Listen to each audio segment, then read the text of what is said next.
नमस्कार दोस्तों इस वीडियो में बात करेंगे केजरीवाल के बारे में कि वो किस तरह से ना केवल अपनी पार्टी में बल्कि विपक्ष में भी अकेले पड़ गए हैं। आज केजरीवाल सबसे बड़ी मुसीबत में घिर गए हैं। वो मुसीबत से लड़ सकते थे, लेकिन जब उनको उनके दोस्तों का साथ मिलता, अपनी पार्टी में भी और विपक्ष में भी जो दूसरी पार्टियां हैं, लेकिन दोस्तों ना उनकी पार्टी में उनका साथ देने के लिए कोई बचा है, ना ही विपक्ष में कोई बचा है। दोस्तों, केजरीवाल के जो सभी महत्वपूर्ण नेता हैं, चाहे वो मनीष सिसोदिया हैं, संजय सिंह हैं, सत्येंद्र जैन हैं और अमातुल्ला खान, तीन नेता तो उनके जेल में बंद हैं। सिसोदिया, सत्येंद्र जैन और संजय सिंह। आप कह सकते हैं कि सत्येंद्र जैन इस वक्त जेल से बाहर हैं, लेकिन वो बीमारी की वजह से बाहर हैं और वो कभी भी दोबारा जेल में जा सकते हैं। और जो मनीष सिसोदिया हैं, वो 22 नवंबर तक सीबीआई ने उनको जेल में भेज दिया है। वो दिवाली जेल में मनाने वाले हैं। और जहाँ तक संजय सिंह की बात है, तो संजय सिंह दोस्तों लंबी जेल यात्रा पर गए हैं और उनके हालात बता रहे हैं। उन्होंने जेल में 14 किताबें, शायद 16 किताबें मंगाई हैं पढ़ने के लिए। वो जो किताबें हैं वो साल, 1.5 साल, 2 साल में ख़त्म होने वाली नहीं है, जिस तरह से वो पढ़ने वाले हैं उनको जेल में बैठकर। तो मुझे लगता है कि उनको खुद को एहसास हो गया कि वो साल 2 साल से पहले जेल से बाहर आने वाले नहीं हैं, उनको जमानत मिलने वाली नहीं है। और दोस्तों, सिसोदिया जी का हाल तो पता है आपको। सीबीआई ने उनको 22 नवंबर तक जेल में भेज दिया है। अब ईडी आगे क्या करने वाली है अभी कुछ पता नहीं है। उनको कब जमानत मिलेगी कुछ पता नहीं। तो दोस्तों, अमातुल्ला खान वो भी सीबीआई की रडार पर हैं, ईडी की रडार पर हैं। इसके अलावा उनके दोस्त राघव चड्ढा, वो आजकल अलग ही दुनिया में हैं।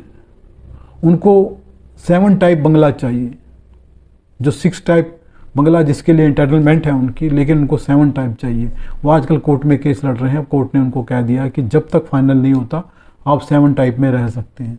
हालांकि यही लोग कहते थे हम 2 कमरे के मकान में रहेंगे, इनको अब 10 कमरों का मकान चाहिए, जैसे इनके नेता को, दिल्ली के बादशाह को चाहिए। सबसे बड़ा बंगला इस वक्त देश में, सबसे बड़ा मुख्यमंत्री का बंगला केजरीवाल के पास है। उस व्यक्ति के पास जो 2 कमरे के मकान में रहने की बात करता था, जिसने 5-6 बंगलों को तोड़कर भी अपने बंगले में मिला लिया। जो पुराना बंगला था उसमें 5-6 बंगले तोड़ लिए अफसरों के।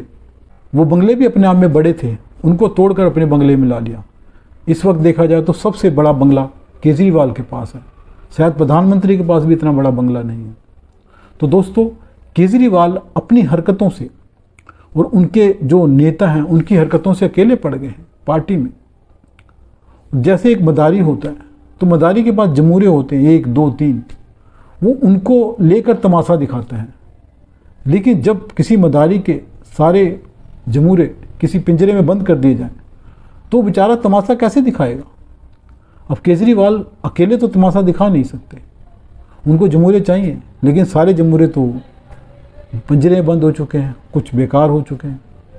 अब वो नए जमूरों की तलाश कर रहे हैं। देखते हैं उनकी तलाश कब ख़त्म होती है। हालांकि वो जानते हैं कि वो खुद भी पिंजरे में जा सकते हैं, कभी भी उनको ईडी या सीबीआई जेल में बंद कर सकती है। उनका वो वक्त बहुत नज़दीक है। इस करके वो आजकल कई कार्यक्रमों में अपनी पत्नी के साथ नज़र आ रहे हैं। तो मुझे लगता है कि सुनीता केजरीवाल राबड़ी देवी बनने वाली हैं। वो जल्द ही दिल्ली की गद्दी पर बैठने वाली हैं, क्योंकि केजरीवाल कभी भी जेल जा सकते हैं। इसके अलावा दोस्तों, पंजाब में एक अलग हालात हैं।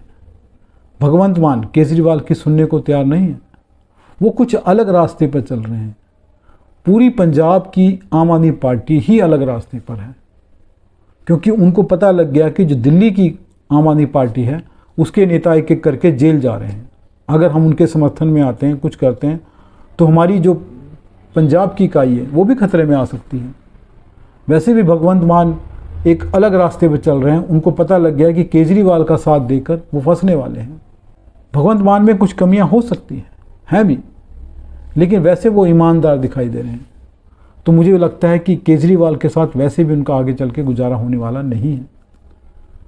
तो केजरीवाल दोस्तों इस वक्त बहुत अकेले हैं आम आदमी पार्टी में। दोस्तों, इसके अलावा केजरीवाल विपक्ष में भी अकेले पड़ गए हैं।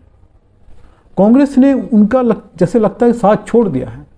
वैसे जो गठबंधन बना था जिसमें केजरीवाल एक बड़े नेता थे, वो गठबंधन भी कहीं दिखाई नहीं दे रहा है। ऐसा लग नहीं रहा कि कोई गठबंधन है जो मोदी से लड़ने के लिए बना था वो लड़ता हुआ दिखाई दे रहा है। वो लड़ता हुआ तब दिखाई देगा जब गठबंधन होगा। गठबंधन ही कहीं दिखाई नहीं दे रहा। सब नेता अपनी अपनी अलग अलग ढपली अपना अपना राग बजा रहे हैं, किसी को कोई मतलब नहीं है एक दूसरे से।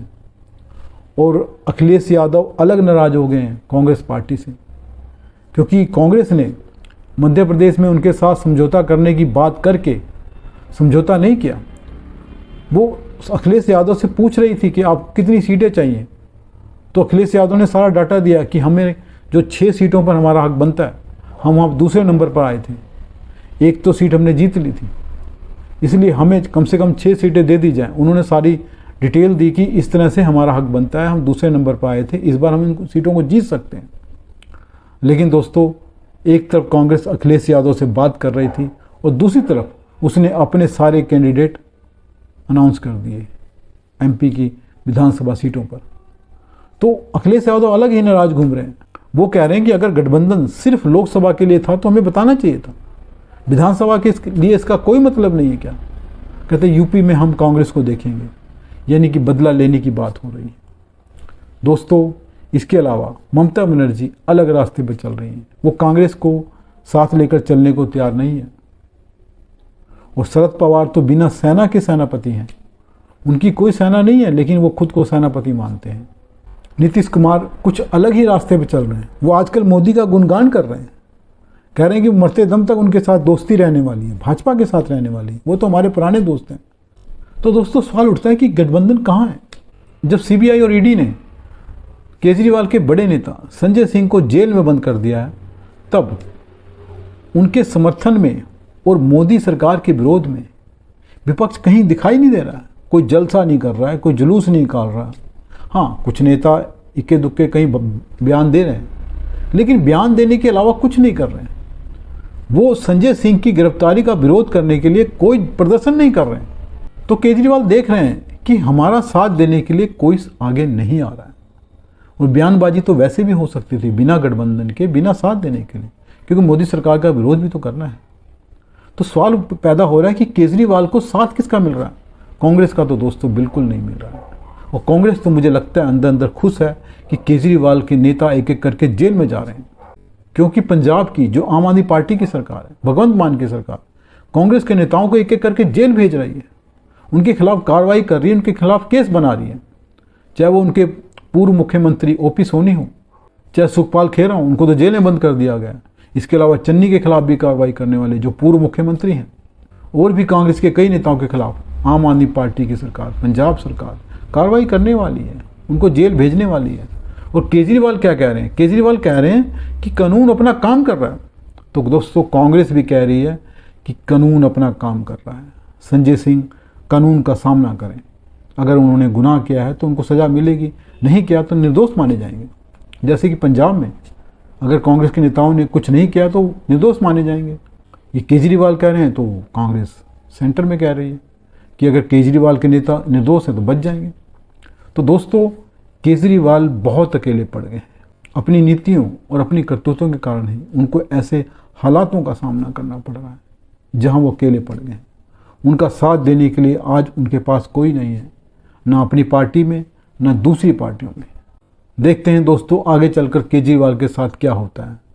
वो कब तक मुख्यमंत्री रहते हैं और कब उनकी जेल यात्रा शुरू होती है, क्योंकि आम आदमी पार्टी के नेता की अगर जेल यात्रा शुरू होती है तो वो लंबी यात्रा होती है, और केजरीवाल की उससे भी लंबी होने वाली है। नमस्कार दोस्तों, अगर वीडियो पसंद आए तो लाइक करें, चैनल को सब्सक्राइब करें। धन्यवाद दोस्तों।